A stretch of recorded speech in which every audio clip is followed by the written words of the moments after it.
from Southern Institute of Social Work Practitioners. I want to really, first of all, appreciate you for accepting our student to do her practicum in your agency. We really appreciate that. You don't know what this means to us.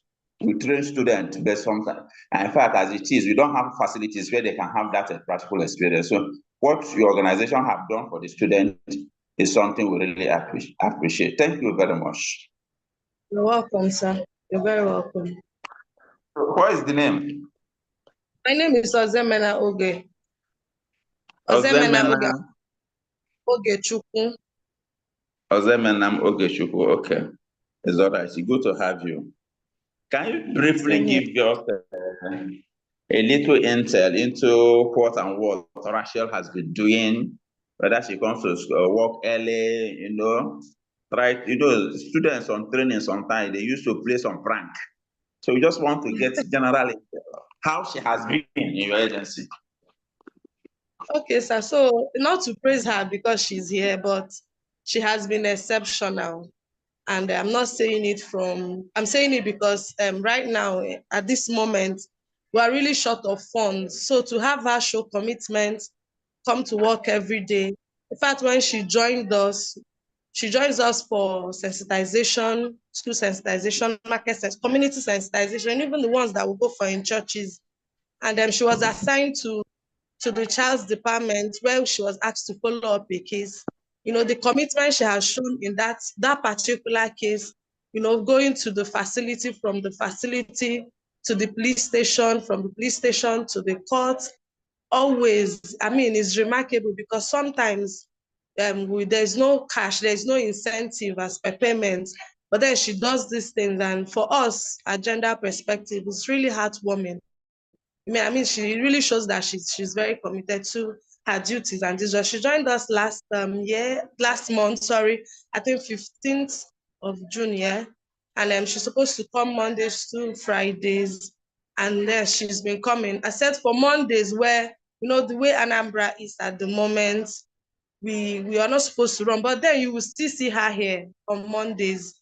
You still see her. If there are jobs, that are things that are left undone, she wants to tidy up before we go out for meetings on Tuesdays. So it's really remarkable.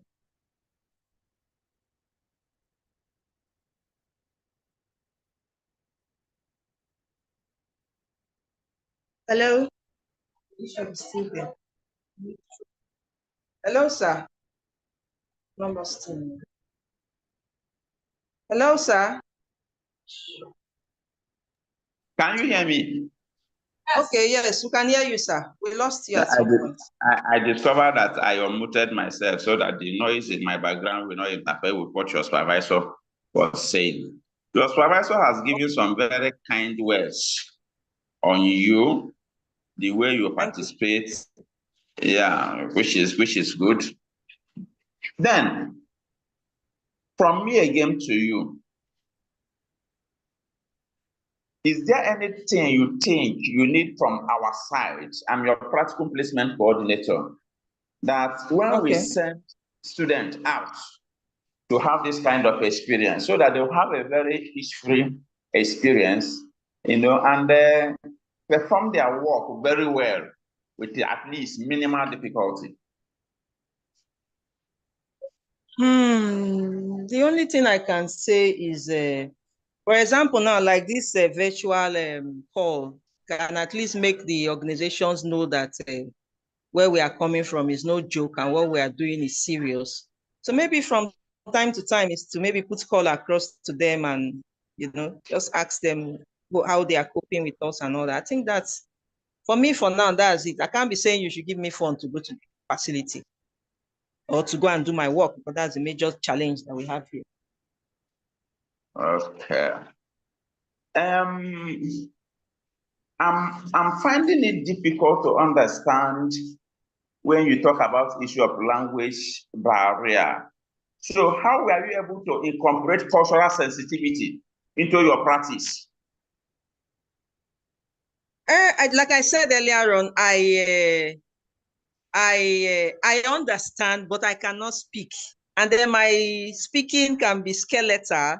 So most times they make jest of me when I'm communicating with them. So I'm always having, especially when it is community, I'm always having someone with me, especially when it's that deep that, you know, there are some community members that can still understand you. And then because I've stayed here for a while, their culture is not too difficult for me to understand, like what you wear when you come in, what they eat and all that, and how to relate with them. And when it comes to friendly manner, apart from translation of dialect, I don't have any problem with their culture, and I've not been affected by it in any way, if I may say that. I don't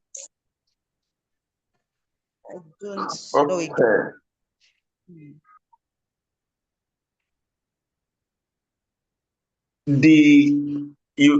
There was one particular case you said that you handled during the session of your presentation. You remember? Yes, on it, yes. Now, how were you able to build a trusting relationship with that particular client? Okay. You know, because of the sensitization, the contact of the organization is already out there. So when the issue happened, from the you know, in every state they have this sexual assault referral center where the community people, or where the people go to for treatment and tests, because that's the facility, the government's facility that the court will accept their medical reports. So on getting to that place for their checkup, because when the mother discovered that the girl was defiled, that the case started, she took her to that place. So from that place, they now called the agency. You know, calling the agency, it doesn't matter who is sent to them from the agency. What they already know is the agency is trusted. They have they already believe and trust them for confidentiality and all that. So I was now asked to go. So on getting there, I didn't have difficulty relating with the clients because the facility that she went to, they already know this agency. So whoever is coming from there is already like a trusted person. And then I was able to listen to her case, effect the arrest without allowing them to spend anything, move the case down to the state capital, and then proceeded to court. So we've had good relationship. As in, there's no form of lack of trust because I don't know, I've not done anything out of place to make them feel uncomfortable. Apart from improving on your counseling skills, is there any other thing that you experienced during talking noises? I didn't get you. Apart from improving your counseling skill, because that is one of the takeaways, major takeaways from your practical experience, you improve your counseling skill. So apart from that counseling skill, are there any other major takeaway from your experience? The other takeaway would be patience. I would say that, because patience to sit down in court and to go to police station like almost every other day is, I would just say patience. You know. Patience. Okay. So far so good. I think you have done well, and generally, I don't know if Dr. Atere is in the platform to know whether he has any question to ask you. Dr. Atere, are you here? Okay. Dr. Atere is not here. So in the absence of any other issue, or do you think there are any information that you think is going to enrich this practical experience that you need to give us? For now, none, sir. Maybe before the end of it, if there's anything I will need to pass down to you, I will let you know. Okay, you put it in your report. Thank you very much, Rachel, for that your presentation and for showing evidence that you are actually in your agency. Thank you very much. And we'll have a wonderful day ahead. Okay. Oluronke Yetunde Ogidiolu. I hope I pronounced that well. Are you here?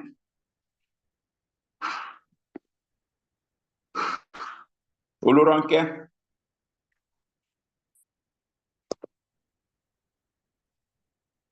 Is Oluronke here?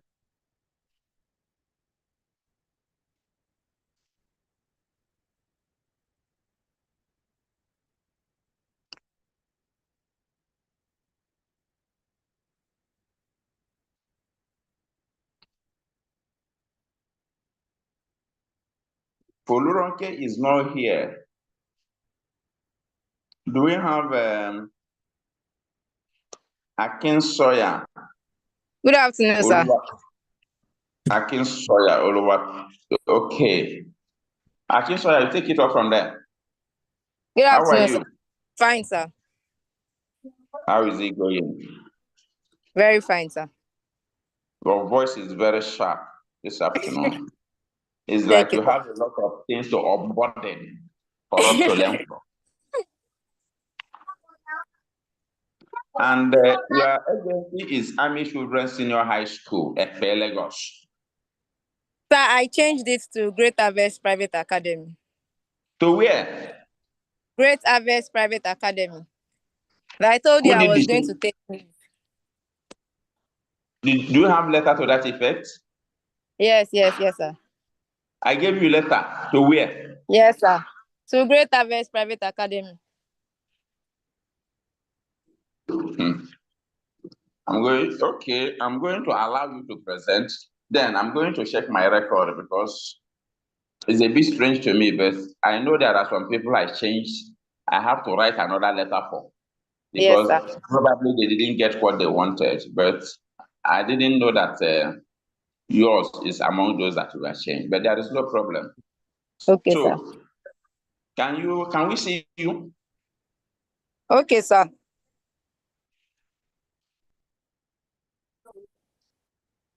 I can see The you. network outside the building is bad, so I'm outside. Okay. Are you interested in school social work? Yes, sir. You have interest in school social work. Beautiful.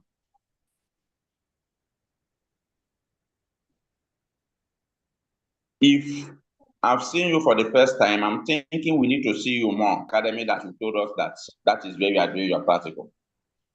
Okay, probably I call one of the students, so you see the badge. Because if I go inside the class, the network is very bad. Okay, you don't need. Okay, if you go inside the class, no, you don't need to show me the pictures of the students. No, like Because, they are uniform, so you just see the badge. so where are you? Where are you exactly? I'm outside the office because the network in Outside. the building is bad. Can I see you again? I want to. Is your supervisor there with you? Yes, one of them is yes, sir. Ma, please come. Okay, I can see you very well. I can see you very well. How? Okay. So this is one of my supervisors. Okay. Sir. Good afternoon, sir. Madam, good afternoon. Good afternoon, sir. How are you? Ah. Good to see you. Thank you, sir. Or should we come It's outside? all right. Because of the net. I want to thank you and appreciate you for giving our students the opportunity to have a practical experience in your school. Thank you very much. Thank you, sir. Can you briefly tell us a little bit about Akin Sawyer Oluwatomisin? I think I pronounced that one very well. Yes, sir. Yes. Okay. Akin Sawyer Oluwatomisin, she's very kind and caring, and she obeyed all the rules and regulations given to her. Hello, sir, can you hear me? Very well. I can hear you very well. Yes, sir. She's kind, and she's kind to the peoples, and she obeys the rules and regulations. She do come on time. Okay, she do come on time. Yes, sir. The children are not complaining about her attitude. At all. No, sir. Is this somebody they want to be with all the time? Exactly. Yes, sir. Are you sure she's not sharing sweets and some other things to them to attract them to herself? No, sir. No, not at all, sir. It's okay. So she has done very well. Yes, sir. Yes, sir. You can beat your chest and say that she has done very well. She has done very well, and we appreciate her coming. We appreciate her work. Coming. Yes, sir. Okay. Okay. Let me speak with Akinsoya. Okay, sir. Akinsoya, take over. Yes, sir. They have. You see, you are smiling. That your supervisor has given you pass mark. Me, I have not given you any mark. Oh. Okay, no problem, sir. Pass mark, but that is good, by the way. What did you think you brought to the school that made the supervisor to talk the way she talked? What is Okay, the, you know? Sir? I'm listening. Okay, I said overall, I think my attitude has been okay. And I relate well with the students. I'm not so harsh on them. I try to bring my knowledge down to theirs to understand their own point of view. Because children can be funny at times. You just have to be patient with them.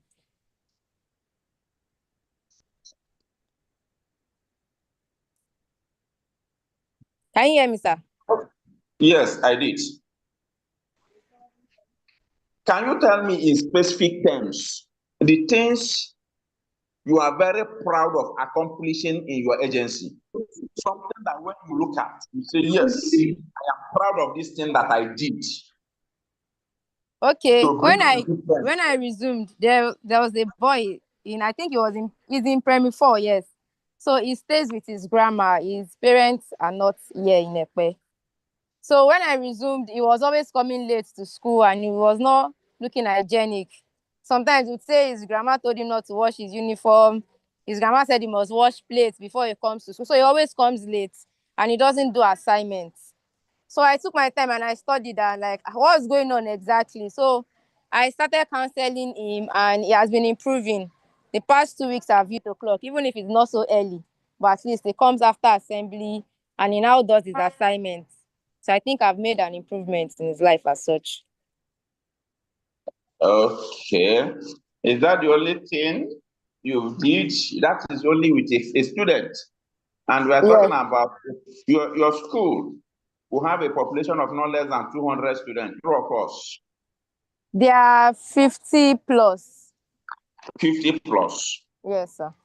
So which other impact do you think you have made? Okay, so during the assembly in the morning, I usually give them oral talk against anti-bullying, and if there's any situation as such, they should call my attention to it, whether at home or in school. I've been counseling most of them, and I think I'm doing a bit well.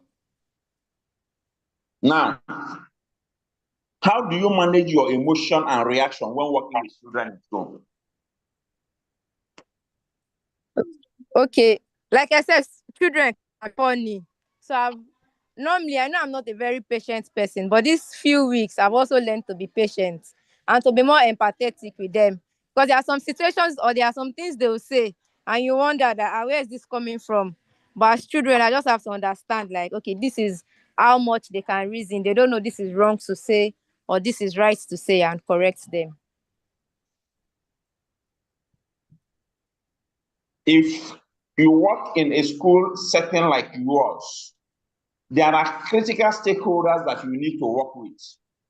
Can you mention like three of the stakeholders that you can work with in a school setting, and tell me basically what you will be doing with these different three stakeholders? Do you understand my question? What do you mean by the stakeholders? You don't know what is a stakeholder? Okay, if I understand your question, the first person I think I should work with is the director of the school. Okay. Whatever situation I find out, whatever situations come to my notice, I should relate to the director of the school or to the head of the school. Okay. Then secondly, the parents also, the parents of the children. Okay. And not being too forward, before I meet with any parent, I have to go ahead. Then Another thing I know should be important is their environment where children grow up. They learn from things they see around. So, yes, sir. Wait, the environment they did what? The environment where the child grows up, where they live presently, it also affects how they see life. So generally, how will you describe the environment of the school as regards to the growth and development of children in that school? Okay, this environment here is an estate, and seeing everybody here, they are civilized. I think they value education here and the rights of their child. I've rarely seen any child here who doesn't go to school. Most times when we close, they're always coming back from school with their school bags. So I think this environment is very conducive for school learning and also for home.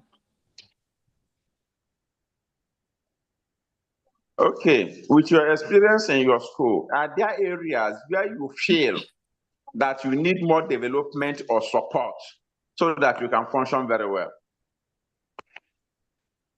Okay, aside the school, generally in Ekpe or in this environment here, they really know what social work is about. So when I say what do they do, Kilinjebe, that kind of thing. So I think more sensitization should be brought towards rural areas like this. But overall, the experience has been okay. Now, you said that you have interest of being a school social worker. Yes, sir. How does you working in an academy affects or fit into your long-term goals of being a school social worker? Okay, working in an academy is like a stepping stone to something. It's like you are trying to gain experience. So this now is like I'm trying to figure it out whether this is something I actually want to do or not. So with this experience, it's something I would venture into. So this is just something to shape my experience fully.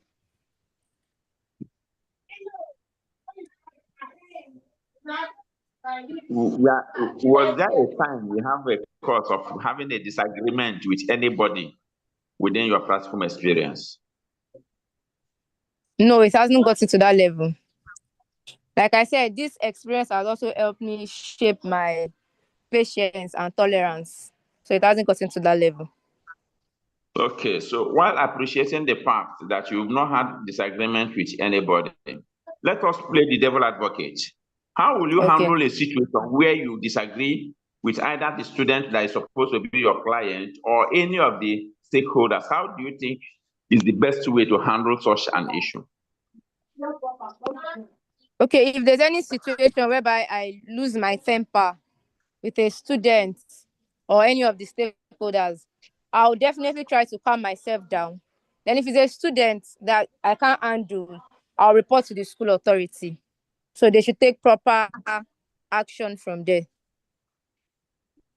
Proper action from there.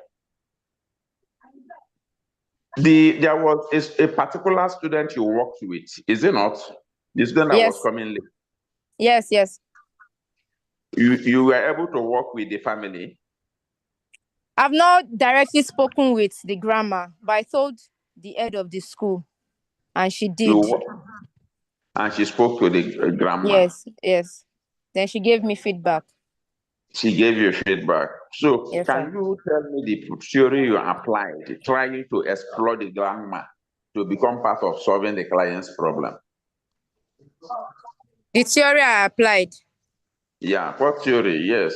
When you have to, go out to meet a particular stakeholder, and try to use that person to solve the problem of your client. I think it would be the attachment theory. Attachment theory. So how would you explain that? Because listen, attachment theory was not actually in my mind, but if you are able to explain how attachment theory comes into play, and how it can be applied in this situation, I don't have problem with that. But actually, that was not what was in my mind. But let me listen to you. Okay, I said so because this theory gives importance on early relationship between children, their parents, and guardians. So that's why I said it was the attachment theory. Because it's whatever a child sees the guardian doing is what will develop the thinking of the child. Okay, yeah, but I was actually looking at either functionalist theory or system theory. You know, functionalist theory in the sense that the society is made up of different institutions, and the different institutions have their functions to play for the well-being. In this case, the grandma the child is living with has a responsibility to work to help the child. If, for example, the child has excess workload before coming to school, that makes the child to come late. Okay. You understand? Yeah. Yes, sir. So or a system theory. If, for example, the child is the one that is, deliberately making himself or herself to come late, Late. the system, which is the family, has a way of putting pressure, monitoring what the child is doing, so that when they begin to engage in irrelevant thing that is not connected with their learning or they are going to school, because they are figure authority over such a child, you understand, they can now say, stop this, do this and go to school. When they provide that kind of supervision and that kind of monitoring, they will be able to, must have played their own part to make sure that they have provided the necessary support to make the child not to come late to school.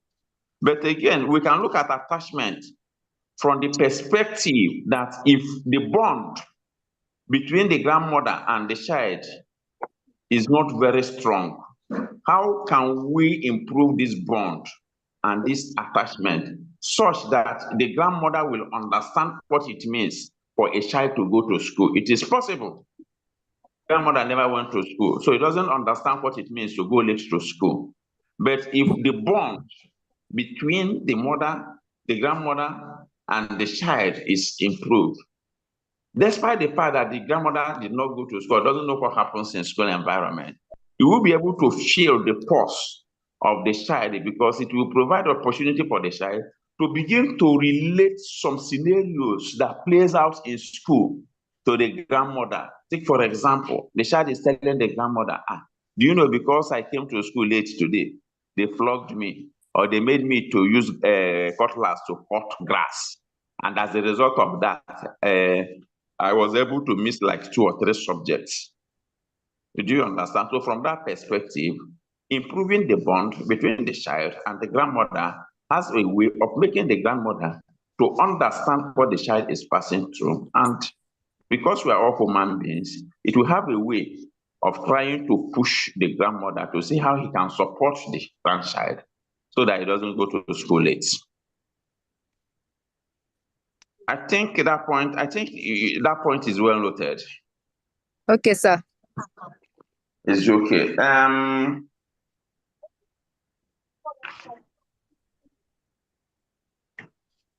Okay, yeah, basically, I think that is it from me.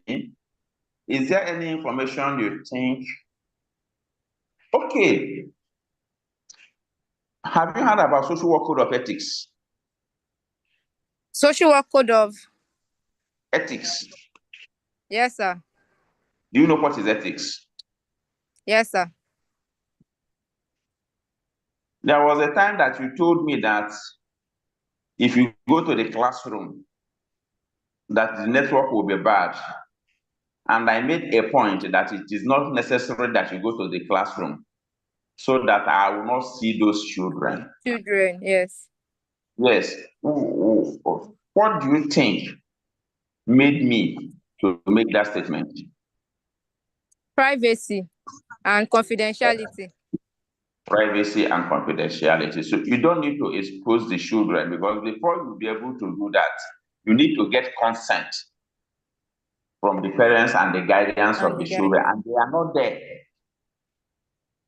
So we cannot, because they are power, they don't have the power to say no. Because if you tell them, come and speak to my practical placement coordinator, they will willingly come because they want to do. But again, we will be infringing on their rights. So it is very good that you know that we are trying to protect those children, maintain their privacy, so that no negative thing will come out as a result of the institute trying to, carry out their legitimate function of ensuring that our trainees are in the field. So thank you very much for your time.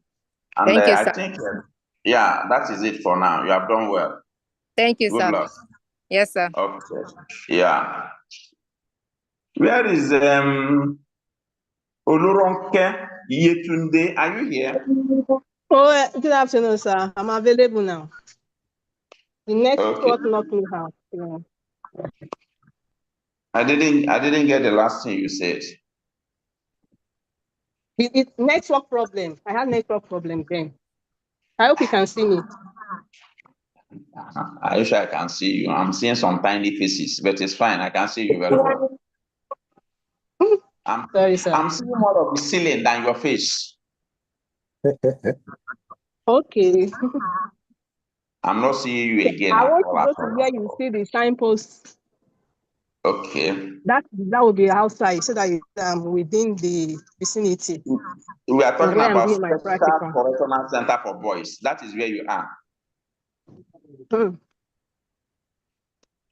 Yetunde? Yes, you're Special Correctional Center for Boys. Yes. Can you see the post? Hello? I cannot see anything, no. Yes, I can see. I can see the signboard now. Okay. Yes. I can see a signboard, white, blue. Yeah. Wow. This is you have a lot of space in the correctional center, and I'm seeing some trees. Yes, yes. This is in Lagos. Yes. There Yes, are some Lagos, places you Oregon. go to in Lagos, you will not see trees like this. So I'm appreciating the nature I'm seeing in your environment. Okay. Thank you, sir. Thank you, sir. Yeah. Is the professor there? It's online.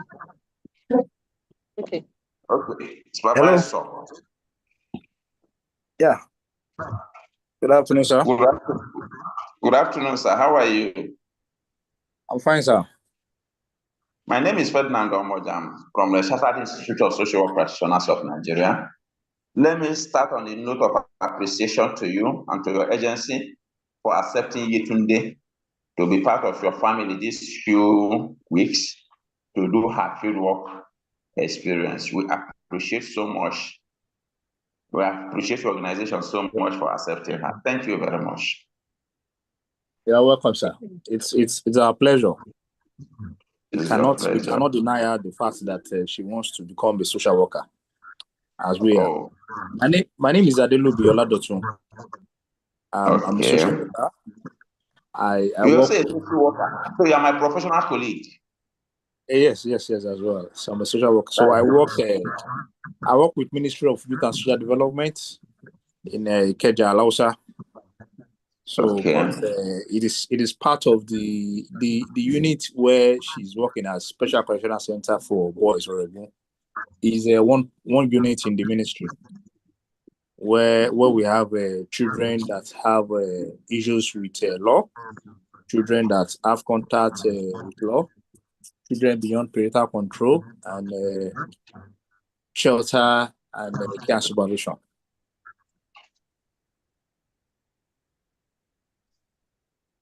So okay, thank you very much. Okay, sir. Now, can you give us a little intel? Can you give us a little intel about Yetunde and her conduct in your agency? Okay. Since I think when she came, because most of the internship I am the one handling them, but the day she came, it was the principal she met, but later on, she was introduced to me, and her zeal to the job, is what prompted me to supervise, at least to also indulge her and encourage, and even told her most of the things that we do. As a social worker in the correctional center, you have to align yourself with the words. You have to know what brought them to the center. You have to find a solution to what brought them to the center, and you have to also go to court with us. Apart from that, you also have to go home tracing. Home tracing is by looking for a parent of a lost child, or looking for a parent of somebody that have lost their way, but could not easily, they can't see it unless we take them to do an home tracing. So all this I've stated, Ronke have also engaged herself in it. She has an interview awards. She has a file where it was assigned to her that even when she came, the new intake, she interviewed about 3 or 4 of them. So she profound their problem, what lead them to what they did, and she also states the solution, which we can also carry on. And she has gone to us to court several times, and she also did a home tracing with us last week Friday. So that's all she has done. Yes, thank you very much for that. In fact, I think you just made her job very easier for her, because by listening to you, I've been able to hear in specific terms, like 4 to 5 things she was able to do in the field, going to courts and some other issues that you were able to raise. Thank you very much for having her, and let me take it over to her. Thank you for your time. Thank you, sir. Yeah, Ronke, Sir? the ball is in your court.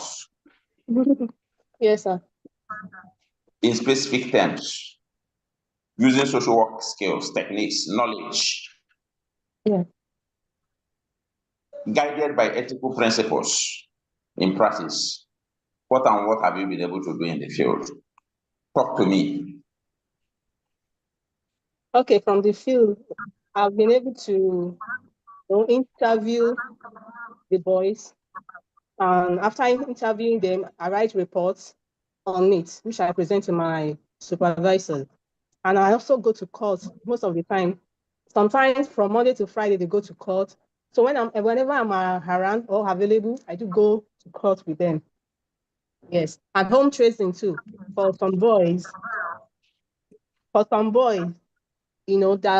maybe they were picked by the Lagos State Rescue Team, roaming about the street, sleeping maybe inside uncompleted building or under the bridge, that are being brought here. So I interview them, and we try to gather some information from them, their parents' phone numbers, their house address, so that we use that one, to try and locate their parents. And during my interrogation or interview with them, I asked them so many questions. Why did they run away from home? Is this their first attempt? Where is their parents? Why are they not in school? And so many others, or maybe their guardian or their parent is mistreating them. So I asked them a lot of questions. So from there, I draw my conclusion, on my observation and resolution to their cases, and also go to court with them.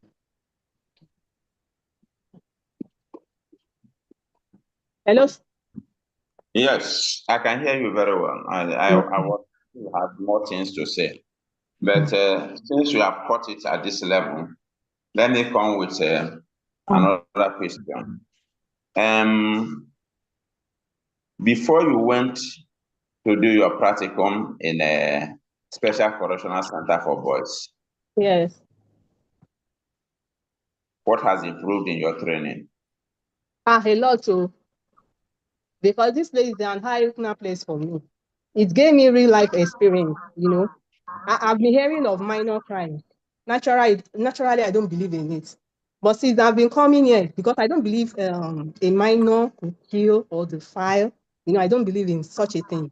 So coming here, seeing them at these centers has really opened my eyes and changed my thinking a lot, a lot. So everywhere I go, I try to, you know, when I see any minor boy, I try to, you know, talk to them, counsel them that for every, let me say, negative actions you do, there is a consequence for it, behind it, for it, behind it. So, so that is that. And I also educate them, you know, not to run away, to run away from crime. We are during the course of your work with the boys. Yes. You have opportunity of interviewing them, is it not? Yes. What are the major reasons? What are the reasons they are giving for doing what they are doing? Oh, most of them, they don't have any genuine reason. You know, No, sometimes. it is not. No, Wait, let me. wait. I'll continue. Listen. Okay, yes, sir. It is not in your place Okay, to to judge. conclude whether the reason is genuine or not. Okay. Okay. What I am interested, we want to develop intervention to Okay. address the needs or the problem of our client. Okay. If you now say that they don't have genuine reason, what it means Okay. is that you are breaking a very serious principle in social work.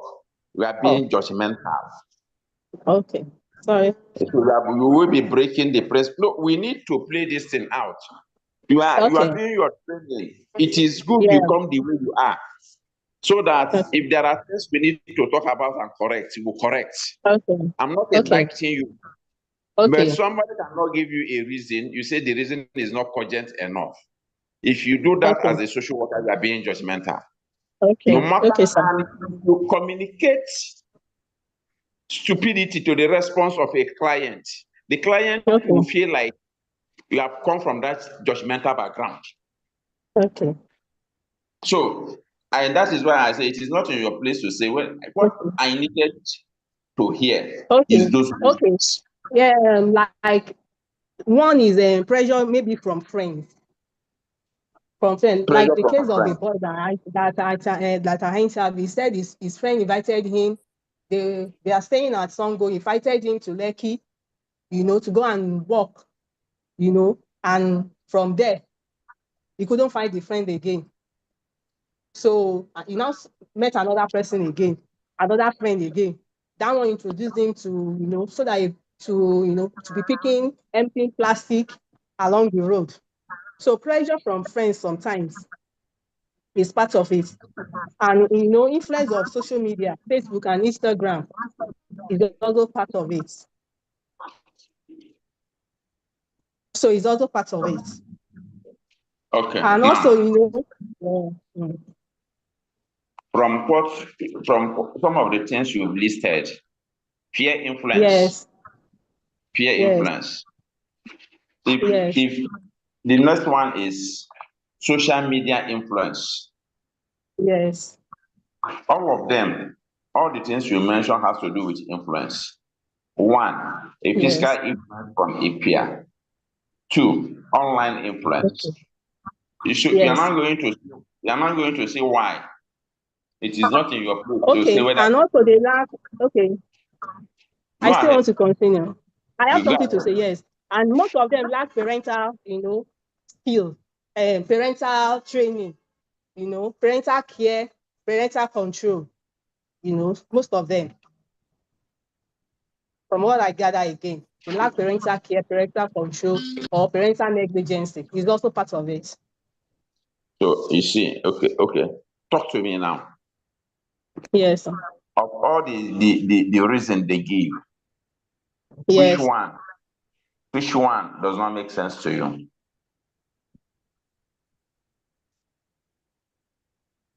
Which one? Yes, of all the reasons they gave why they do what they do, because you are in a correctional facility, special correctional facility. Which of them does not make sense to you? That makes sense. Maybe Facebook. Effects of social media. Effects of social media does not make sense to you. Okay, that is you have your right of judgment. Yeah. But again, all the sources they mentioned are very, very serious. There are some things you learn through social media, true of course. Hello, sir. Can you hear me? Ronke? I can't hear you. Sir, I can't hear you clearly. Can you get me now? Okay, yes, sir. There are things you learn through social media, true of course. Yes. So the point I'm making, they have identified 3 sources that make them do what they do. You as a social worker working in that area, yes, what is your responsibility to these different settings? Come again, sir. They identified 3 sources as the source of their problem. Yes. If you want to develop an intervention, where will you focus? Okay. What is my focus has been on to counsel them, to guide them, on the pros and cons of each problem. So because this place is a place, correctional center, a place to reform them. So what I have to do is to counsel them on daily basis. That would be my mission, because we do a lot of counseling here too. Now, I don't have problem with your counseling method. Honestly, I do not have problem with them. In specific term, you need to be telling them something. What and what will you be telling them? Somebody that is being influenced by the peer group to do something that is bad, what will you be telling that person? I will draw, a care plan for them. A care plan for them. That's what I will do. You will draw it, you move from counseling to drawing care plan. Now, in social science, social work is a social science discipline, is it not? Are you aware that social work is a social science discipline? Yes. You are not aware. Okay, social work. I start to know. I'll try to to know their problem and start making treatments. Now, we operate from the known. If you want to handle correctional behavior, if you want to do rehabilitation so that the individual comes out from a bad situation where he finds himself or herself, you need to operate from the known to the unknown. You need to operate from the known to the unknown. You need to operate from the simple to the complex. I will explain all of them in less than 1 minute. If it is a case of peer influence, the child needs to cut off. The child needs to cut off from that peer group that is making him to do those things that he's doing. If you do all the counseling in this whole world and you did not cut off the child from that peer group that anytime he associates himself with, he will commit those crimes, the child will never come out of that situation. We call it trigger in social work practice. Trigger. A situation where you find yourself, it will trigger you to do something. Take, for example, somebody that is abusing drugs. There is no sermon on earth you give to that individual. If you did not cut off the person from the joint where he have access to those drugs, if you finish your preaching, if you like, do 7 days dry fasting and do vigil, immediately you release the person to go and have contact to where he normally smokes. Once he gets there, his friends, his group know how to cajole him to do that thing they want him to do. So you have a responsibility to cut off that individual from that environment. That is the first thing.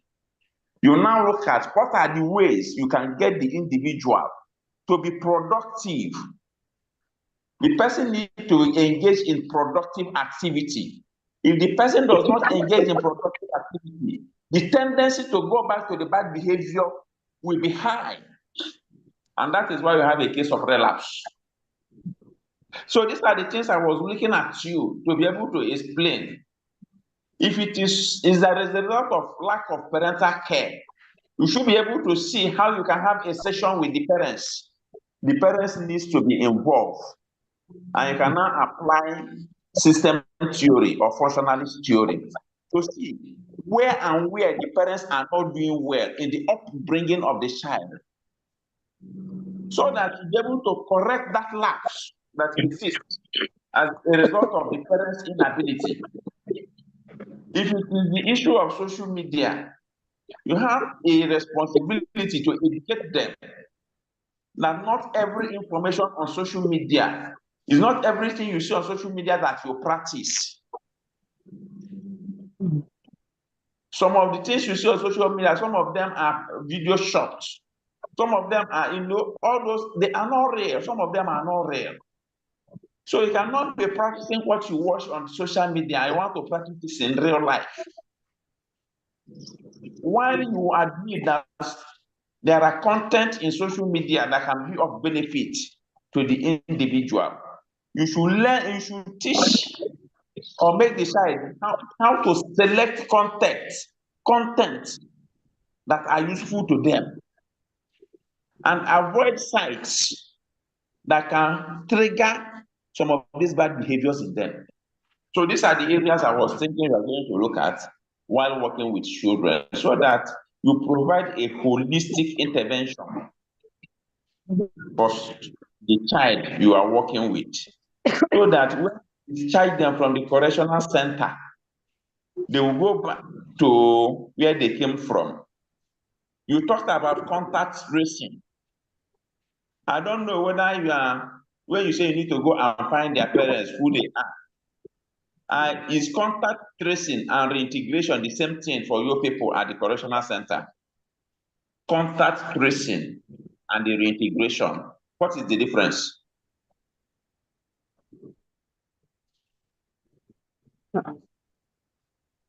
Have you heard about contact tracing before? Ronke? Hello, sir. Have you heard about contact tracing before? No. Have you heard about reintegration before? About what? Reintegration. Yes. But you've not heard about contact tracing. The reason why I am Okay, contact tracing. I've heard of. Yes. I've heard about it. It's address, contact address. Get their contact for those cannot say exactly. For example, there are people, they can do raid in a joint and they will pick all of them up. You try to contact their parents. Or some people can give the names of their streets, but they may not know the number. You try to find out with their picture to know from which family they came from, to know if there is anybody in the neighborhood that can locate them. It is different from reintegration. Reintegration comes after somebody must have been rehabilitated. When that person has been rehabilitated, it is believed that the person is now of good behavior. You now try to bring a kind of honor bringing. You bring, because every individual has honor and dignity, respect. You need to bring them back in a respectful manner.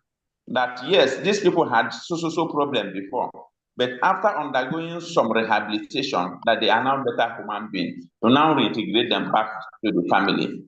Because some of these children who commit this offense or who engage in some of this antisocial behavior, sometimes the society or their parents finds it difficult to take them back. It is your duty as a social worker to make sure that after undergoing rehabilitation, they are properly reintegrated back to the society. I am asking you some of these questions because I have interest in rehabilitation social work. So it seems as if you delve into my area That was why I'm asking you some of these questions, so that you will know that social correctional facility is not only about counseling. And that is the mistake some people make when they find it difficult trying to distinguish guidance and counseling from social work practice. What we provide in social work is what is called intervention.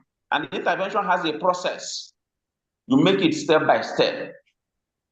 You go to places where the guidance counselors cannot go. If there is need for you to go and meet the family of your client, you meet the family of your client to see what they are bringing to the table to solve the problem of the client. I think this is not a classroom, but I think I needed to clarify some of these things so that you know what you are thought out to do when you want to work in an agency of this nature. All these points I'm making, I hope is very clear to you. Yes, sir. Okay. Do you have any other thing to say so that I allow you to go? Nothing, sir. You are too fast in saying nothing, Thank but you, no sir. problem. Have I distracted you? You are thanking me, no problem. You can go. Thank you, sir. Thank you You're very welcome. much, sir. I really appreciate it. Actually, the issue I raised has nothing to do with your mark. Just that because this is a learning platform, I was just hitting on those things so that will be clear. It is for purpose of knowledge sharing. Thank you very much. Thank you, sir. You're welcome, sir. Thank you, sir. Bye-bye. Okay. Do we still have some presentation to make today?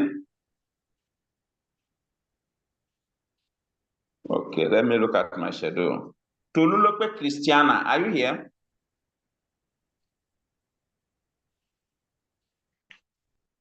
Tolulope Christiana. Good afternoon, sir. Yes, Tolulope is here, sir. Tolulope Christiana S, Minister of Women Affairs and Social Development and Social Inclusion Secretariat. Ibadan, Oyo State. Yes, sir. Can we see you?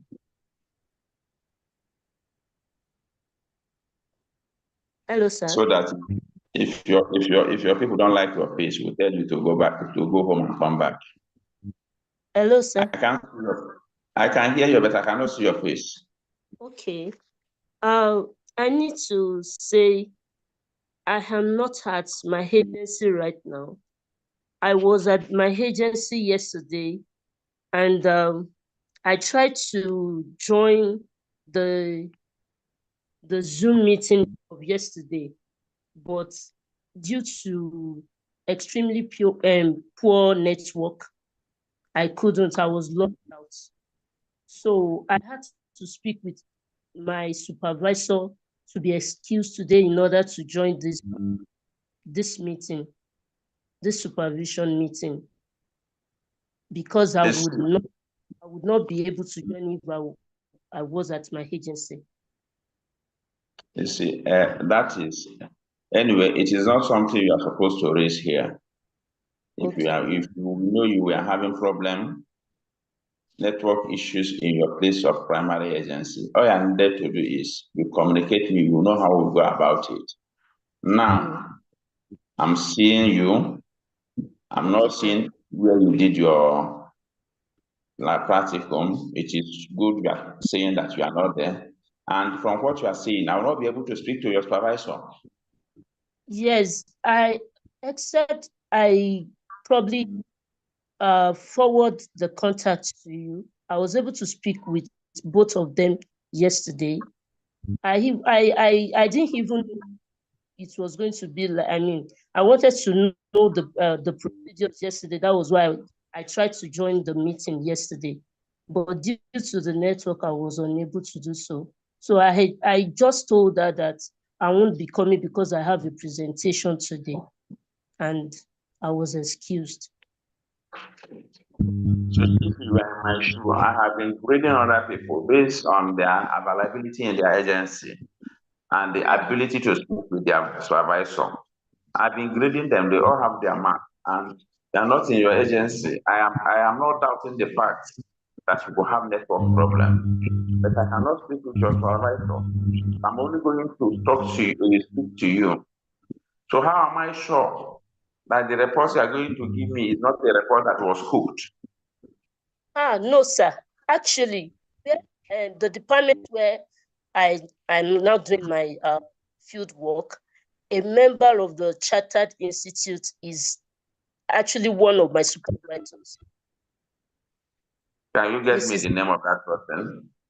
Mrs. Aderi Bigbe. I was with her yesterday, and I told her the situation that I had to be in the to present today, so I wouldn't be coming. Mrs. Aderi Bigbe is one of my supervisors at my agency, Child Welfare Department. Okay, while you were trying to do some underground investigation to know how you have done with your practicum, who has raised this issue? I think I've been addressing some private chats that were sent to me, but nonetheless, let's hear you. If you lie to me, I will know. If you cook a report, if you cook what you did not know, I will just ask you one question and I will bust it. So let's hope, let's take it that you have gone to the field, that have done practicum, that as a result of network, you are not able to be in your place of assignment and you are reporting, but it's not acceptable. But let me hear from you. I am with the Ministry of Women Affairs and Social Inclusion, Oyo State, and I was assigned to the Child Welfare Department because my area of specialization in the institute now child welfare and child protection and care, and so I was posted to the Child Welfare Department, and I met with the director. I met with the deputy director as well. After meeting with the director, I was sent by him to the deputy director, who handed me over to my supervisor, and then I had to meet the other one, Mrs. Aderi Bigbe, who is also a member of the Chartered Institute later on, because she was not available at the time that I got there. So after that, I would like to go through the departments in the ministry.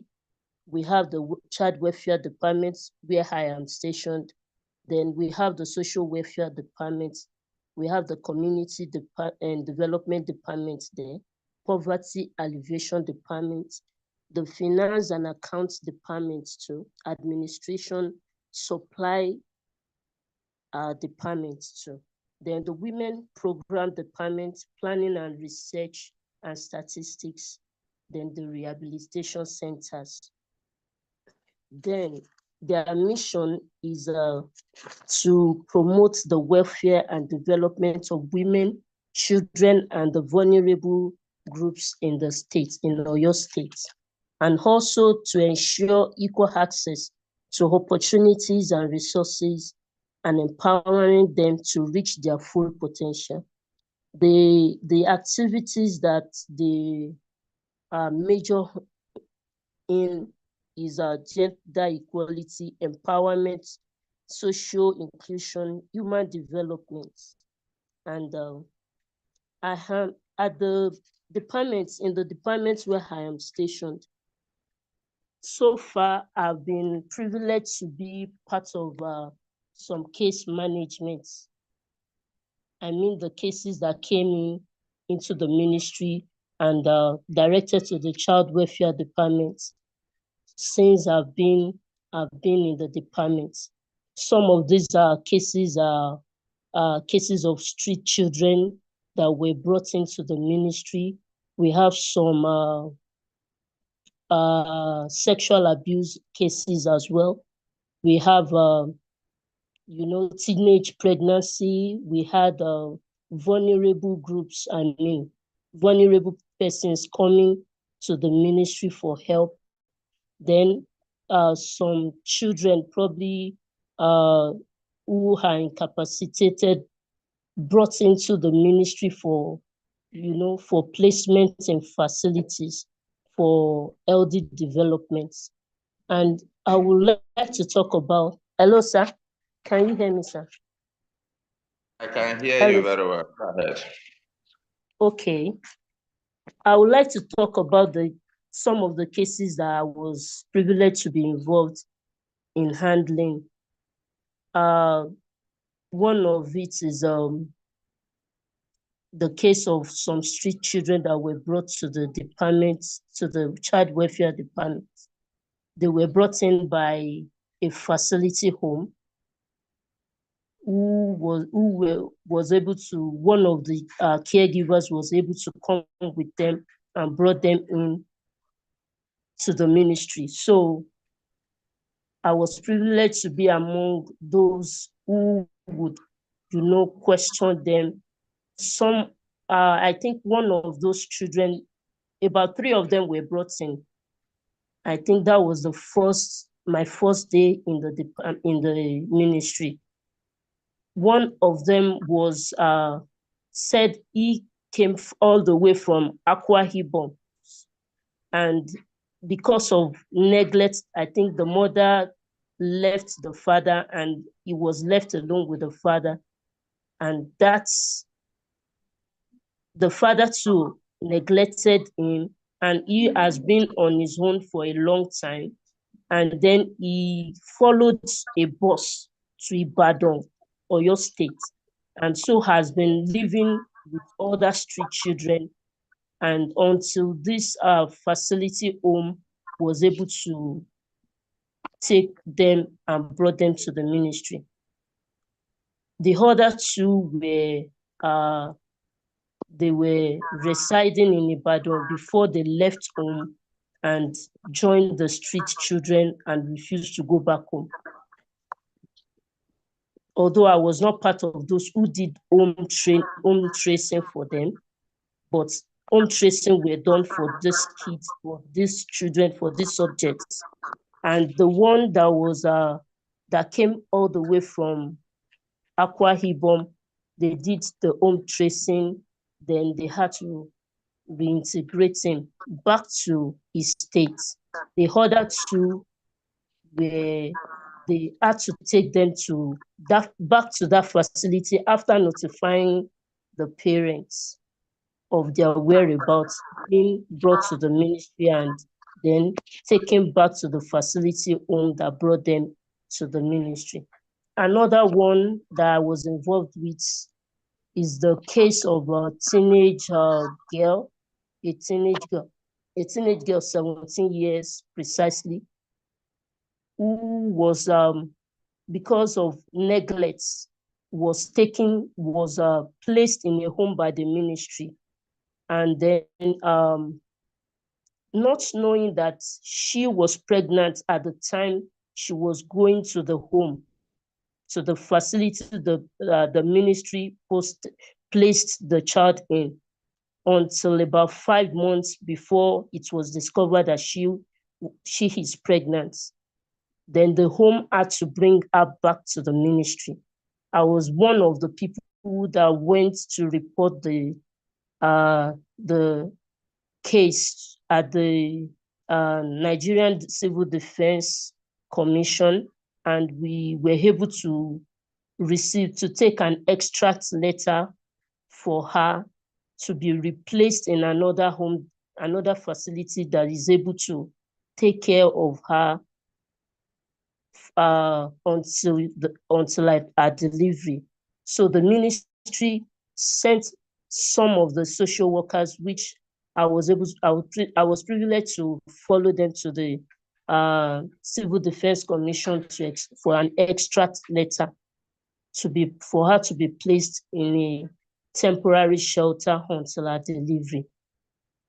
Then also, okay, let me talk about, there are several cases that came in, sexual abuses and stuff like that. Some children who had health issues.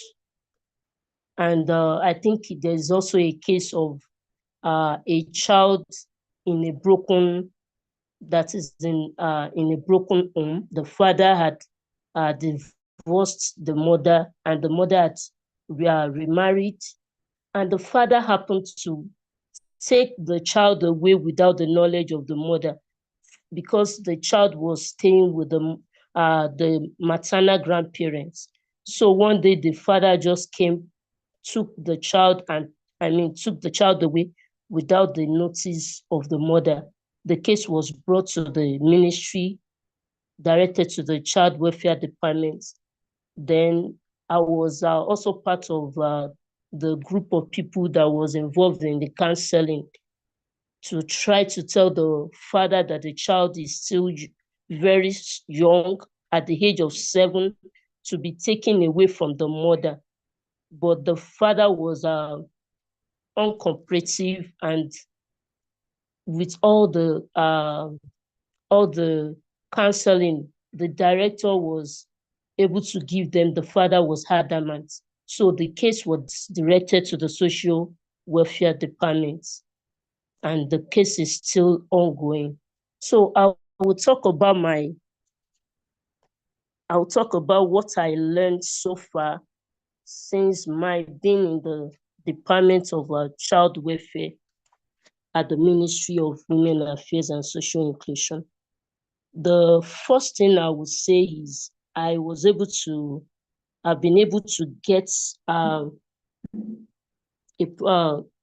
professional counseling pattern following all the cases that was. Hello, sir, can I go off the video for now? I'm listening. Hello, sir. Hello, your voice is faint, sir. Hello. Go ahead. Okay, sir. Oh my God.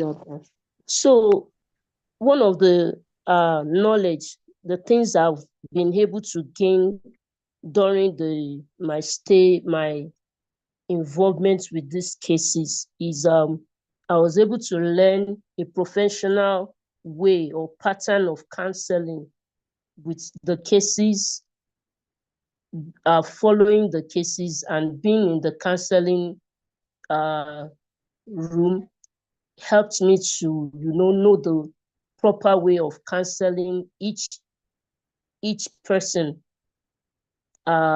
based on the case, based on the challenge that was brought in. Then another one is I was able to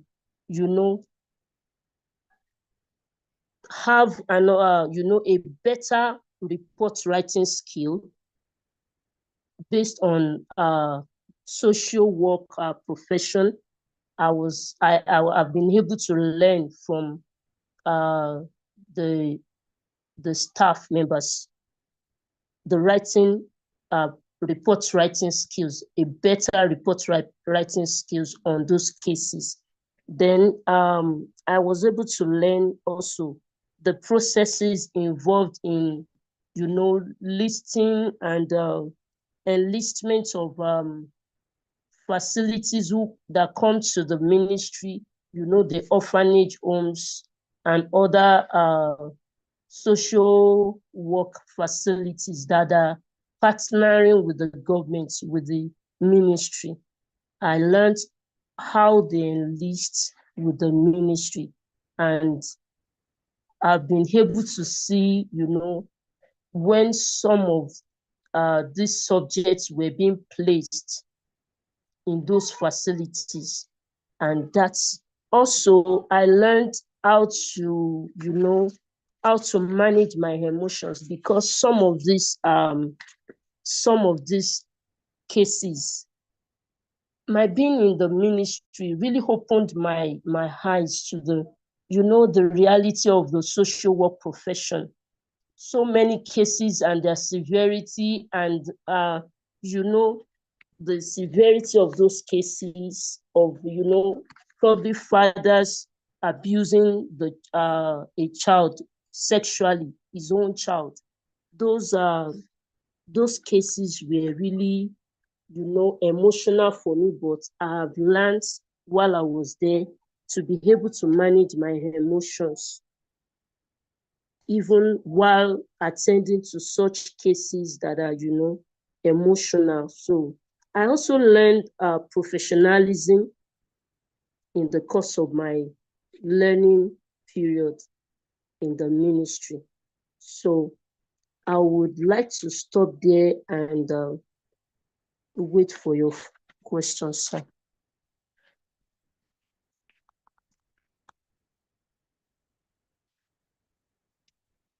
Hello, sir.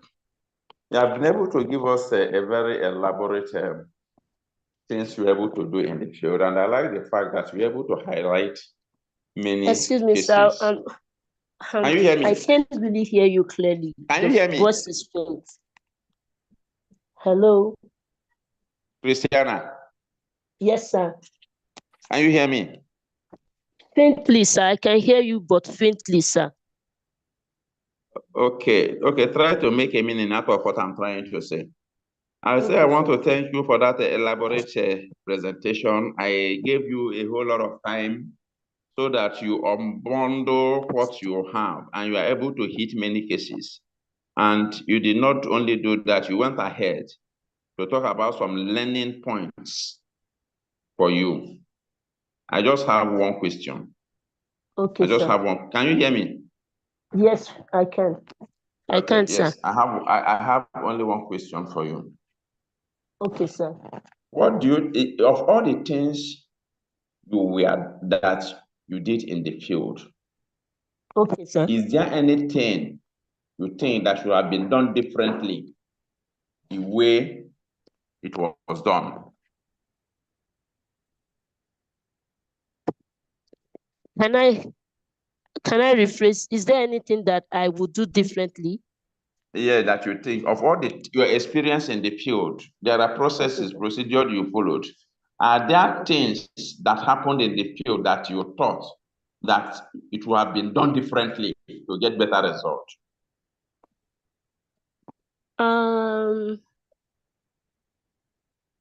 Something that I think would, if had been done differently, we get a better result. Yeah. I think the challenges I could see there is majorly financing rather. I realized there is lack of adequate funding to carry out duties. And, the staff members, even including the students who are learning under the ministry, we have to come together to raise funds in order to be able to, handle some duties. I feel if that challenge is taken out of the way, the ministry will be able to, achieve much more than they are achieving.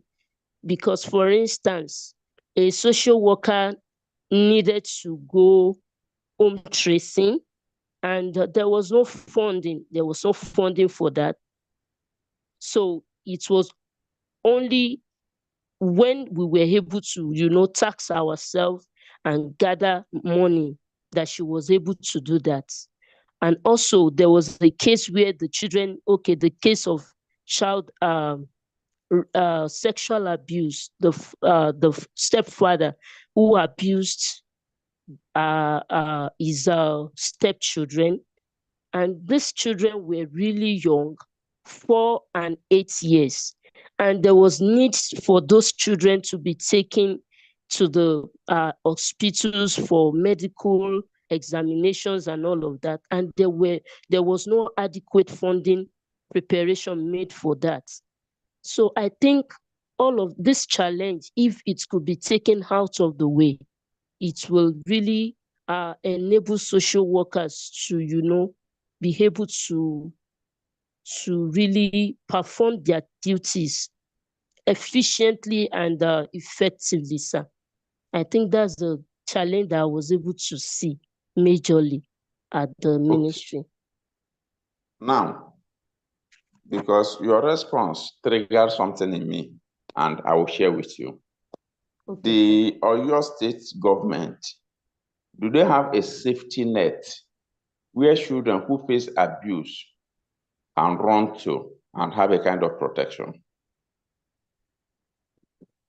I am not aware of that. I think I'm not do aware of you that think because it's I feel necessary? if Look at it is the case of available, the children that were abused, I think sexually, a 4-year-old and 8-year-old. Yes. Is it not? Yes, sir. The case was taken did up actually, but at the initial stage to make, the findings in order to establish the crime, in order to establish that a crime was committed. It was at the initial stage that I'm talking about, sir, before the case was handed over to the necessary, security facilities. So from your perspective, you didn't follow that case to a logical conclusion. Sir, I can't hear that, sir. You did not take the case of abuse. You didn't follow it to a logical conclusion. You handed it over to other agencies to handle. It was not directly handed. It wasn't handed over to me. It was a department function. So it's not actually handed over to a particular person.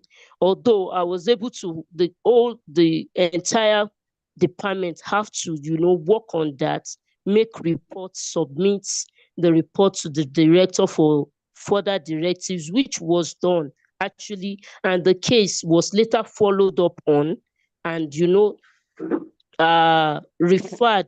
transferred to necessary security agencies for follow-up too. So the ministry is still following up on it, even though the case has not come to a conclusion because it is still a little, recent. It's okay. From what you are saying, I think it is a clarion call for the government you work under. There is need for that safety net where there is a lot of abuse going on, especially against children. And the government or state should have a way of having a safety net, a shelter where those victims can run to and be protected. It is very, very, so what came out clearly from your presentation is that the ministry you work with, the state, there is no state-owned shelter that took care of those cases. Oh, there are shelters. Those children were actually taken away, although they were taken away from that home when the crime was discovered, because I think it's the mother that brought the case to the ministry. So the children were actually taken away. There are shelters for such cases where children are being placed. Okay. Just I'm talking about probably medical facilities that can, take up those cases at the initial stage to make to run the necessary medical investigations. That is what I'm talking about, sir. It's okay.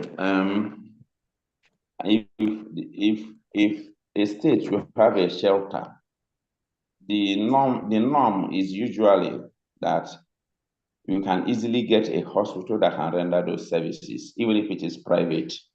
But it is strange that we are now talking about there is no medical facility to run early tests, maybe because of lack of funding. So if you discover, can you hear me? Yes, sir, but very faintly, sir. I can hear you very faintly. Okay. If you discover, I gave you a whole lot of time to explain all you needed to unbundle. So thank you very much for your field experience. Despite the fact that I was unable to see your supervisor or speak to your supervisor or have evidence of where you did your practicum, but the cases you were able to raise are actually cases that the Ministry of Women Affairs and Social Inclusion are actually mandated to take care of. Thank you very much. Thank you, sir. You're welcome. Sir, so about you speaking with my supervisors, can I make that happen later on? Yeah, we can always arrange that. Just let me know. Okay, sir. Thank you, sir. You're welcome. Yes, sir. Anomuno Charles. Good afternoon, sir. Good afternoon, guys. How are you? We are fine, sir. We are fine, sir. Thank you. The lady's voice is sharper than the guy's one. What is happening? Is the I rain wouldn't- falling over there? I wouldn't know. What concerns the rain with the voice, sir? Because in my environment, it just stopped. So I don't know why the lady's voice is sharper than the guy's one. Or maybe because they say ladies first. Charles, how are you? We are fine. We are fine. We are fine. Amarachi, how is it going? Very well, sir. Thank you. Sorry, okay. let me off my mic. Is that your agency? Yes, we are agency. Your supervisor is around? Yes, she is. Okay, is it she? Okay, can I speak to her? All right, 1 minute. Oh, yeah, give her.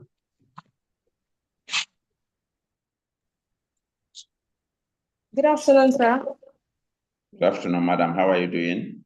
I'm fine, thank you.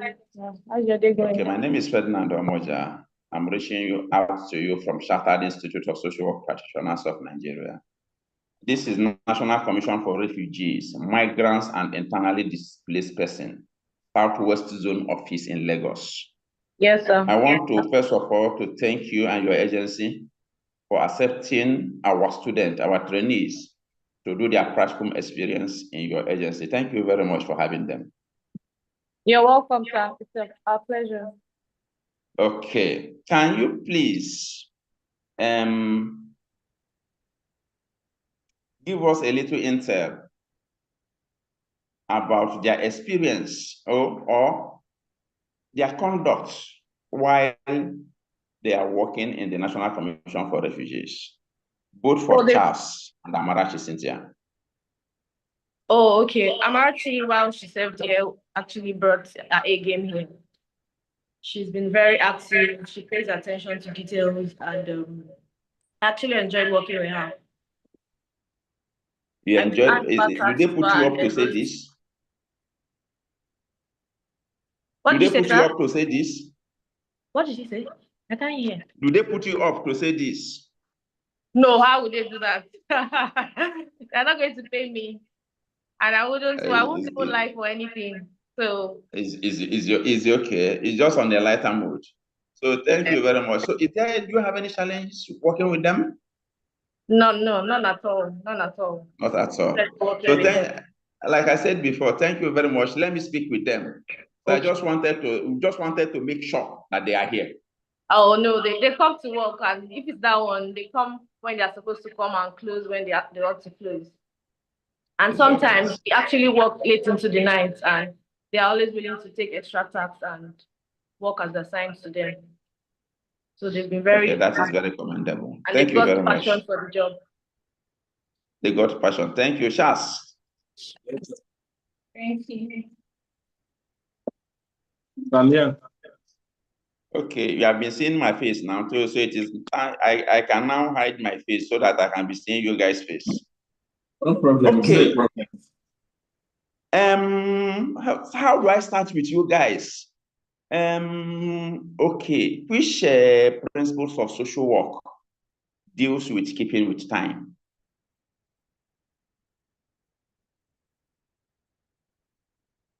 Did you get the question?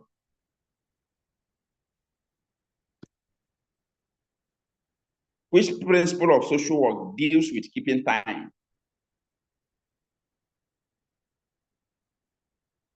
Amarachi, I'm seeing only your face. I want to see the surprise on Shah's face.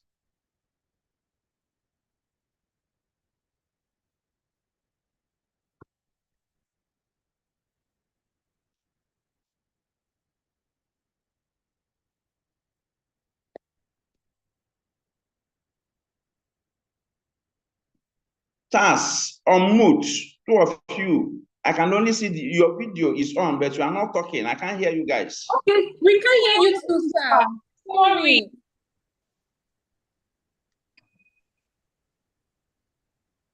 Better. Okay, so I was asking, which principles of social work deals with keeping time? Keeping time. Keeping time. Principle of social work that deals with, that talks about keeping to time. I think the principle of punctuality. Okay, principle of punctuality. So I have to actually ask that question because your supervisor is saying that you people come to work early, you keep to time and the rest. So let's believe that you are keeping with the principle of punctuality. Let me hear from Charles. Charles, what have you been doing for the past 1 month in National Commission for Refugees and Internally Displaced Persons? Okay, so thank you so much, sir. So like the name implies, the National Commission for Refugees, Migrants and IDP, what they basically deal with are the people that they call persons of concern. These three people are called persons of concern: the migrants, the refugees, and the IDPs. So the organization was carved out by the federal government to oversee the affairs of these persons of concern. In overseeing their affairs is to help them bounce back into the society, like reintegrating. So for the migrants, we're able to work in the migration department and the community service. So in this migration department, where we offer like a SACOM to return migrants who return from various parts of the world, Africa, Europe, and North America. So during the course of our practicum period here, we are able to follow the team attentively to go to airports, welcome these guys. When they arrive in Nigeria, they really lost hope. The distance of empathy was shown. I was able to learn how to be a professional listener by not judging into conclusion and showing empathy and not sympathy to these migrants when they return. So as such, I was so attentive to know what they really want at the point of arrival, because there are rooms for psychological, psychosocial support. And also we were able to help them in developing their business plan, taking them to shelters where they sleep, because the commission has a shelter where they keep these return migrants at Igondu. So it's at this shelter that most of these processes go on. It's about 2 weeks in the shelter, 4 days in the shelter, depending on how these what their problem is and what they need at a particular time. So we're able to see them through these processes. The commission also is a coordinating agency in migration affairs in Nigeria. So they are like they coordinate what other people are doing when it comes to reintegration.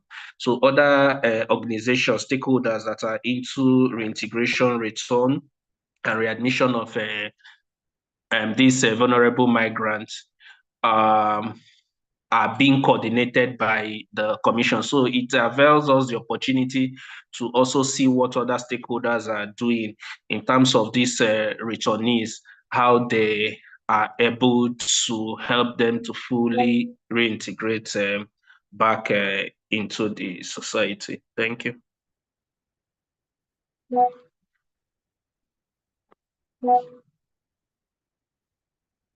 Hello, sir. Okay, yes, you have said a lot. You have said a lot. Can I listen to Amara? She share her own experience.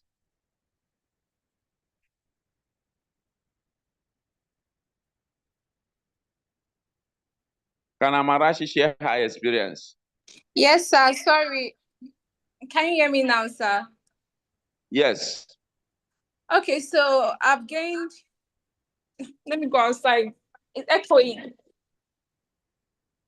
So I've gained firsthand knowledge and understanding of how returnees are received and profiled and supported, including the complexities involved in sustainable reintegration, and also, the roles of the government and partners. Because when we go to the airport to profile these people, we see different organizations that come there, like NAPTIP, even the police, and sometimes IOM, like just to receive these people. We also see that we even have the Red Cross at times, and with the IOM, sometimes they bring medical personnel for the sick persons, So like witnessing firsthand, how returnees are received when they come back to Nigeria, assist in profiling them and welcoming them at the airports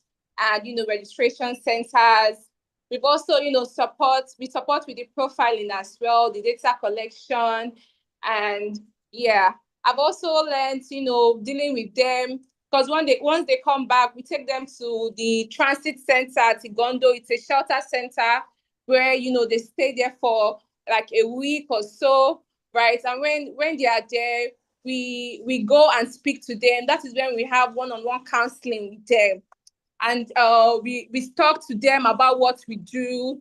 NAPTIP too, they're also there as well. If there are any victims of domestic violence, they should indicate. So just to spread awareness, those that need further counseling, psychosocial support, we make sure we give it to them then during those one-on-one counseling. So to help deal with their traumas, their fear, and adjustment challenges.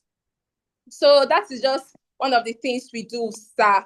We also help like with the trainings. When they are there as well, we help with the training, facilitation, identify their skills, what they want to learn. Most of them like want to go back into business. So we just try to help them so that we make sure that their reintegration is sustainable. Thank you, sir.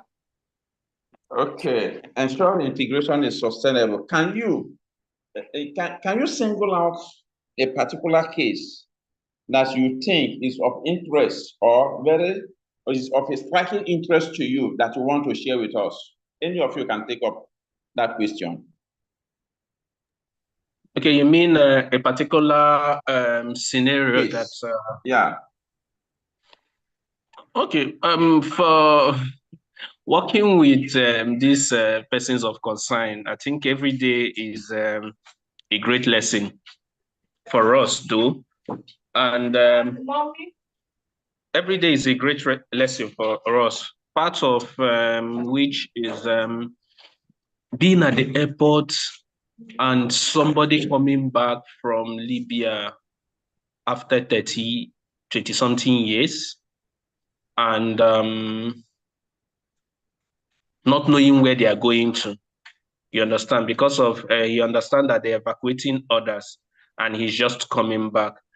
The office, through collaboration with the agencies that they work with, because they also have this mail shelter that they work with, PCI, Patriotic Citizen of Nigeria. They were able to do family tracing for this victim in Edo State. And we couldn't go, but from the pictures that was sent to us, the family were really, because they've lost hope on this returnee. But on seeing the team with this man, I think like it was like a kind of a homecoming to this family. Also, there have been instances of return migrant that the commission have referred to GIZ for skill acquisition.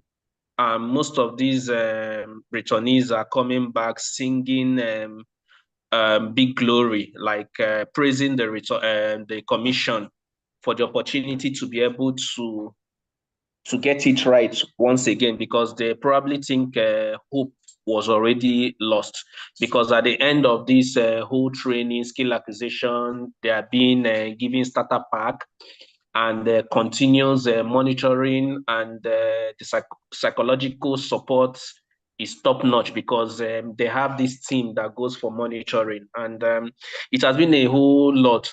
Also, in the aspect of the IDPs, we witness distribution of relief materials for this IDP, because one peculiar thing about the Lagos office is that it was here that I even learned that Southwest has IDP. So I was thinking the IDPs here are like the ones in Benue and the rest, but I was able to understand that most of the IDPs here don't live in camp the way it was in the North Central or some places in the Southeast or Northeast. So most of these IDPs, they have like a community. So they have their data. So whenever there is need for these distributions, they always call them to come to the office, or them going to their communities to distribute these items, because they have their data. So these are some of the highlights of our stay here in the commission. Thank you. Any reaction from Cynthia? Yes, same here, sir. I actually witnessed someone came here yesterday saying it was a returnee, and he came to just thank one of our bosses for how they supported him, that he has a thriving business now. And I was so happy to hear that. You know, most times when they come back, they feel desolate, like nothing will work for them. But like, you know, witnessing firsthand the impact, you know, the commission does, like I was like excited, you know, because at the end of the day, it's about making impact, it's about touching lives. So I'm glad that, you know, we're able to do the work we are doing, and I'm glad for the learning experience I've learned so far. Thank you, sir. Okay, working in this kind of agency can expose a professional to some hazards. Are there some hazards you experience, occupational hazards, as the result of, you know, working in this type of agency? Yes, sir. Let us get your experience. Yes, sir. First of all, I think the late night flights. Sometimes they'll give a particular time, like this flight will be coming from Libya. Then before you know, sir, they will change the time of the flight. Sometimes it will creep into 10 p.m. and then we'll have to stay in the airport. And so because of our safety now, maybe by the time we are done, we'll be done by 12 p.m. We cannot leave the airport by that time. We'll have to sleep at the airport. Also, sir, we witnessed like a deportation flight. The deported people were like so angry. I was even scared, but it's okay, sir. We thank God. That's for me. I didn't get that aspect of those who were deported being very, very angry. I needed to get more clear. What she's trying to say is there is this flight of deportees from Germany early last month that we witnessed. So on touching down the cargo wing of Murtala Mohammed International Airport, they went haywire and trying to protest. They are not going back. They will kill all the white people. They will burn the whole airport and all those things. It took the professionalism of the immigration, police, and the civil defense to calm their nerves down. And it was something else for us to even profile that. But at the end of the day, we are calm and follow the processes. So I think that's the part that she's trying to elaborate. Were they making case of injustice? You know, normally they will always make this case of injustice about bringing them back, them having children over there, and them having papers to continue living there. But by the time you probe their cases, you will see that what brought them to the country at first, they traveled through an irregular means. Even some of them that say yes, they had visa, their visa had expired beforehand. So some of them are also being referred to some CSOs that's from the commission to take up their cases. And for those ones who've not been able to see how far it goes, because it's not something that happened within a month. So, okay, I think my time with you guys is winding down, but I needed to,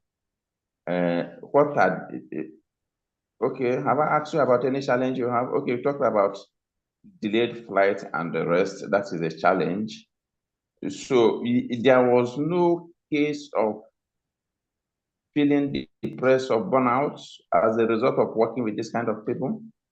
Yeah, it's something that you can't overemphasize on, because not just for the migrant, the refugees are another set of people that they feel so entitled. Yeah. I think most of these persons of concern, they feel so entitled. So they have something in their mind. It takes only the grace of God for them to listen to you. Mm-hmm. You understand? So that was where I told you I learned the skill of listening, because I'm not like the type of person that wants to have that whole time to listen to you, but you have to listen to them. And most of the time, being able to listen will help you know how to administer their cases, because different people come with different cases. So one out is something that happens all the time, like staying at the airports and over the wee hour of the night, something you never planned for. You didn't eat and all those things, mosquitoes and the whole thing. So it's something that is worth experiencing, though. It's something that is worth experiencing. If I still have the opportunity, I still want to do it over and over, because I see it like something I've always wanted to do. Are there, so you say persons of concern, that is the word you use for them, am I correct? Yes, sir, that's the word we use for the three Yes, of them: sir. the refugees, the Yes, IDPs, the return persons, migrants. me too. Now I've not done any work with people, the migrants, refugees. So I'm getting used to this, your concept of persons of concern, so that when we also teach our students, we know the appropriate concept to use when we come to that kind of Yes, they call them persons of environment. concern instead of them one after the other. You just call the refugees migrants, as if to say you are trying to blackmail them or stereotype them as never do Exactly. well. It's Exactly. okay. Were there cases of suicidal thoughts among any of the persons of concern? Yes, sir. Yes, sir. When we went to because after sorry, echoing. After the profiling at the airport, we took them to the transit center. So during my session, because every Charles has his own side where he's staying and people are meeting him for psychosocial support counseling. There was a lady that came to me and she told me, and we were talking, and she told me about, how, like, when she was over there, I think she was raped, she was a victim of trafficking. No, she started doing sex work. And at a point in time, she just felt like killing herself, right? So it was so sad hearing all that. And, I tried to talk to her about it, and I tried to make her see that, at the end of the day, right, life, we all have our challenges every day. But the fact that we are alive, we have a reason to hope. And no matter the challenges we are going through, right, it's not the end of the road for us, unless we allow that situation mar us, right? And now that she's back, we'll do our best to support her. So because they just came back, they are still in the stages. They just finished their stay at the transit center. So we are still offering them counseling sessions and helping them to forge a path for their business startup and training. Okay, 2 questions before you guys go. Working in this kind of environment provides opportunity for you to work with different professionals. You talk about immigration, you talk about which other people again, police, the airport people, and the rest. Can you identify any theoretical approach you employ while working with persons of concern?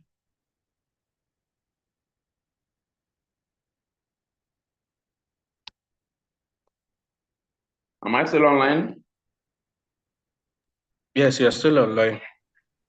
Yes, I'm trying to look at, are there theoretical approach that we need to employ? Yes, considering all the different theories you are conversant with in the practice of social work.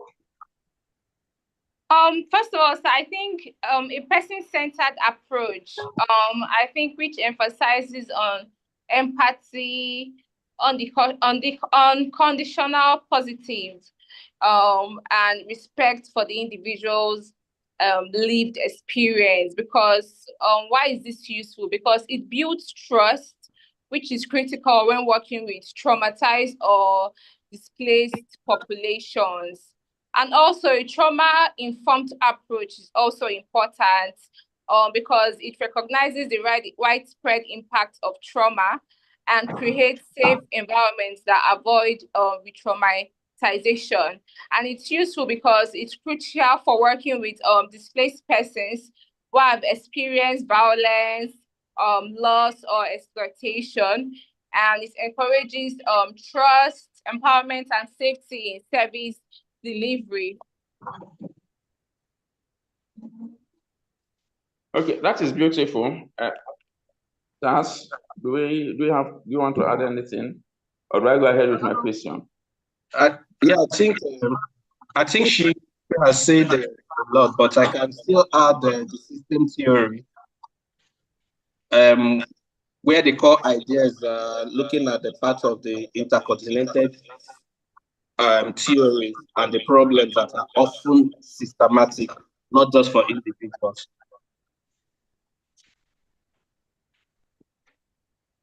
During the course of your experience working in this agency, I'm asking the two of you, do you at any point have any cause to disagree with one another on mode of operation? Okay, in that aspect, I think I would say the agency has a way, because it's a big establishment, and most of the time we even rarely see each other that much. Because there are some times where I will have to go for what's it called? Follow them for different programs, and she might just be at the office. So our being able to interface each other, we rarely do.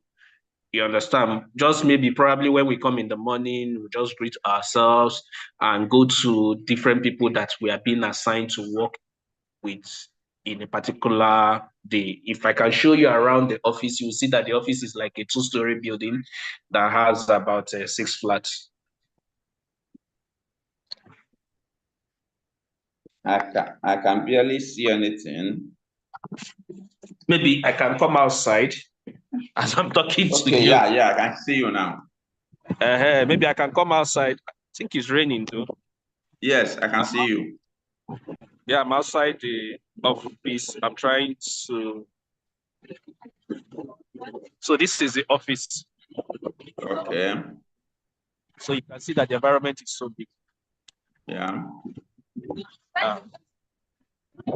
It's raining here, so that's why you can see it's a 2-story building. Yeah. It's at the heart of Lagos. It's raining, sorry. It's all right. It's all right. That is a beautiful one. That is a beautiful one. Are you sweating? It's raining. It's raining. Okay, it's raining. I was wondering whether it is this little presentation that is making you to not sweat. Not at all. It's raining. Yes. but it's fine. Yeah, it's fine. Are there resources or support you need from us as your supervisors to help your work better?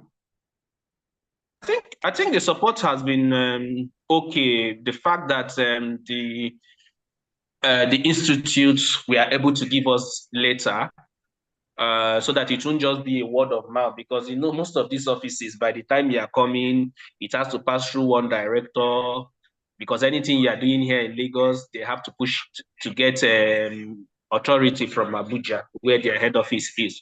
So if it would have been just a word of mouth, I don't think they would have accepted us or taken us serious. But the fact that they are getting letter from the institute with official letter headed paper, it's really played a lot. And also the fact that we are doing this video call, it also gives us that leverage that these people are really serious. So maybe the next set of people from the institute that will want to do anything with the commission, it will be easy. And also, since the commission works with persons of concern, there is always this possibility of interfacing with the institute. So by the time since we are here, by the time they will hear about the institute somewhere else, it will be easy, because they will say, okay, we've had some of your students that have come to do practicum in our facility. So I think the institutes have really tried for us. Thank you. Okay, thank you very much, Charles and Cynthia. That has been I think it has been very engaging. And I want to believe every other person that is here with us that has not worked with the National Commission for Refugees is taking something home. That is the whole essence of some of the things we do here. With this practical supervision, at least people who work with Home for the Elderly, orphanages, agencies like yours, those who work in the Ministry of Gender Affairs, will have a kind of cross-fertilization of knowledge, so that from it, you don't necessarily need to be in this type of commission to be able to know the kind of services they render. And because social work has become both interdisciplinary and multidisciplinary, engaging with different professionals, you know, a session of this nation provides opportunity for us to know who provide what services, so that if there is any need for referral, we will be able to do appropriate referral. And I think we are done for today. Tomorrow will be the last day for the week. Then by next week, Monday, we continue. Any question, any reaction from anybody?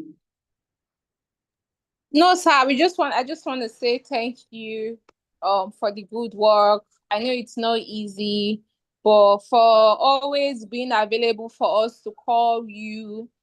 Thank you, sir. God bless you. Okay. Thank you very much, everyone. I think we can call it a day. Goodbye. Thank you, sir. Bye.